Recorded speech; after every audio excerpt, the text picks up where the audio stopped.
Hi girls, this is Willa. I am so excited to continue our adventure journey through our senses together. Thank you for sharing pictures of your sound smell experiments with Kayla and me. We loved seeing all of the different items you selected to explore your sense of smell. Were there any items that you were able to connect with a certain memory or feeling? Are you ready to learn more about our senses? Today we are going to move on to one of my favorite ones, our sense of taste. Through our activity you will begin to see how all our senses connect to one another and can impact how you taste something. Shall we get started on today's adventure? Alrighty then, let's go. Hey Brownies, thanks for joining Willa and me today for the 4th session in our Investigation Awaits series. My name is Kayla Roloffs with Girl Scouts of Minnesota and Wisconsin Lakes and Pines. Willa and I hope that you had fun last week putting your nose to the test. A huge thanks to Ava from Troop 50145 in Saginaw, Michigan for sharing a picture with us. Before we begin today's activity, let's get started with the Girl Scout Promise and Law. Once you're doing the Girl Scout sign, we can get started.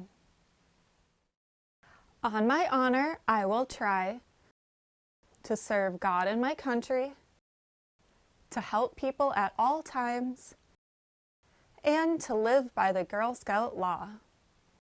I will do my best to be honest and fair, friendly and helpful, considerate and caring, courageous and strong, responsible for what I say and do, and to respect myself and others, respect authority, use resources wisely, make the world a better place, and be a sister to every Girl Scout.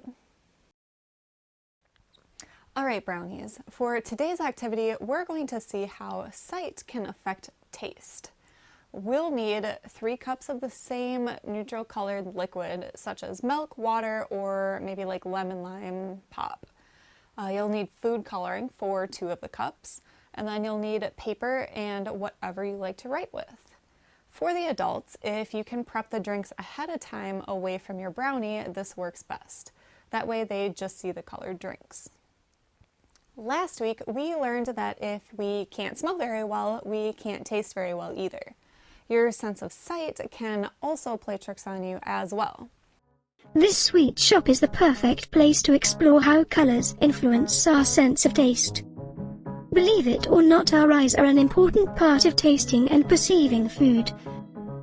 The taste buds on your tongue detect flavors and help you identify the foods you eat. However, other senses also play a role in how we experience our foods. You probably know the aroma of foods can have a strong effect on how they taste, but did you know the appearance of food also changes how we experience it?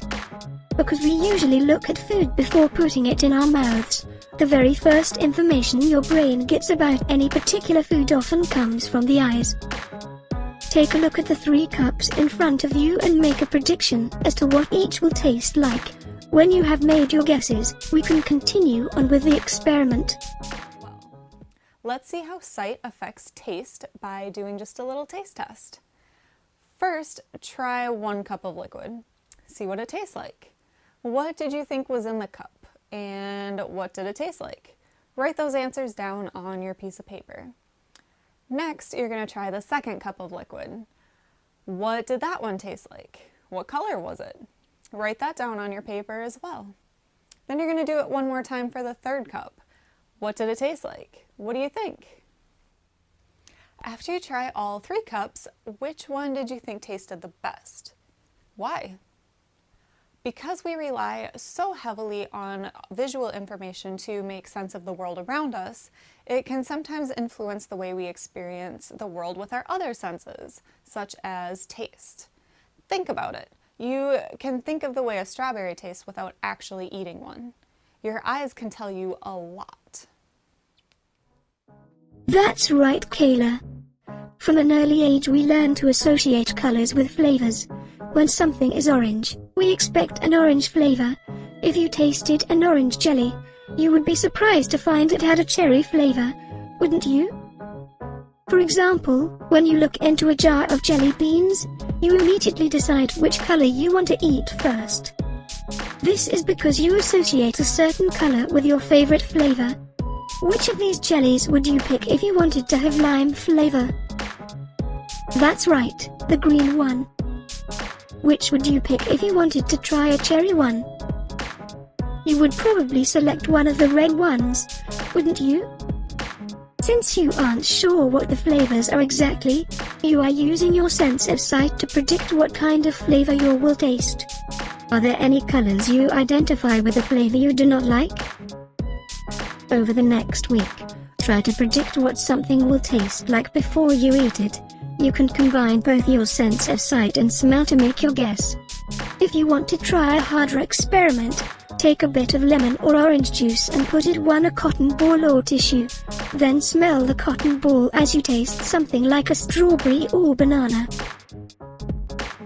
How do your different senses send mixed messages to your brain? Our takeaway activity for this week is going to look a little bit different. As Girl Scouts, we like to give back to our community when we can, so we are going to start working on our Take Action project. Usually we brainstorm together to come up with our own project, but we're going to do things a little bit differently this time. A great way to give back to our community during this COVID-19 pandemic is by writing letters to people in nursing homes, senior residences, and assisted living facilities, including the staff and the caregivers. Girl Scouts USA has started a letter writing service project to help send your good thoughts to those members of your community. Here's how it works. Your girl and anyone else who wants to participate can draw a picture and write a letter using the tips provided. Look up your local assisted living centers and find out how they would like their letters delivered. You can collect and deliver them all as one big group, just making sure that you're still following your local social distancing guidelines. Or you could have the girls mail them individually, or you could even deliver them via email. For the adults, take a picture of your letters and post it to your social media using the hashtag #GirlScoutsGiveBack and tag @GirlScouts. Many people are feeling isolated during this time when they can't see family or friends, so this is a really great way to share some love during this tough time. As Girl Scouts, we look for meaningful ways to help our community. This national letter writing project is a great way to join together with Girl Scouts across the country to share your good thoughts with these community members. It's like a long-distance hug. Now that we're wrapping up, Willa and I hope that you had fun with our little taste test today. Feel free to share any photos that you took with us on our Facebook page. We can't wait to see you again next week when we get to explore our sense of touch with some fun games. Cheerio, girls. We'll see you again next week.